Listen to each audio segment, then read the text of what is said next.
Okay, we look at part 2 of this question.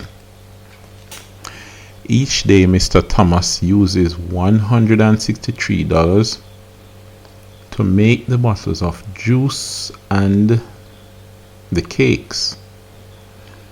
The cost to make a bottle of juice is $3.50, while the cost to make a cake is $5.25.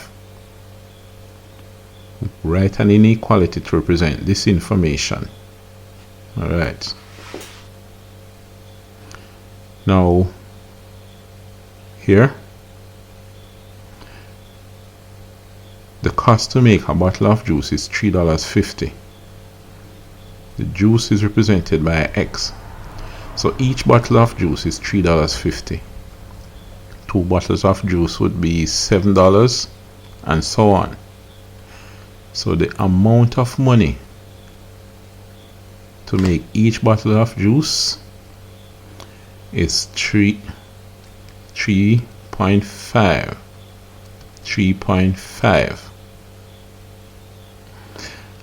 and 1 bottle of juice is multiplied by 1.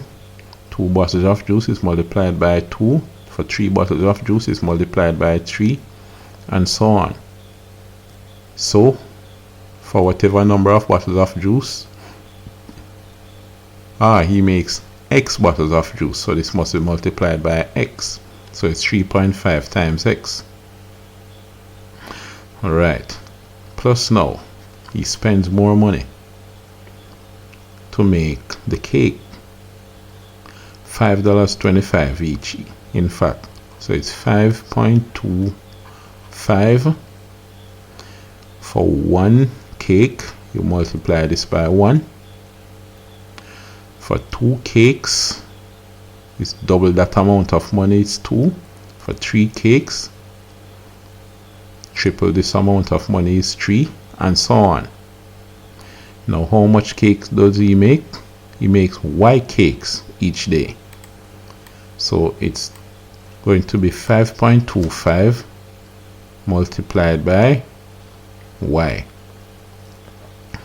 So he makes $3.50 per juice multiplied by X juice, plus he spends $5.25 per cake multiplied by Y to make Y cakes, and that adds up to a total of 163. But now let's see what they say. Each day Mr. Thomas uses that to make juice and cakes. The cost to make each juice is that, and the cost to make Y cakes is that. Write an inequality to represent this information. Now, the way the question is put, it would be an equality, because he said he uses this amount of money to make the juice and cake. If they had said he has $163 available to make juices and cakes, then I would assume that he could use up all of that 163, or he could make less amount of juice and cake on a slower day.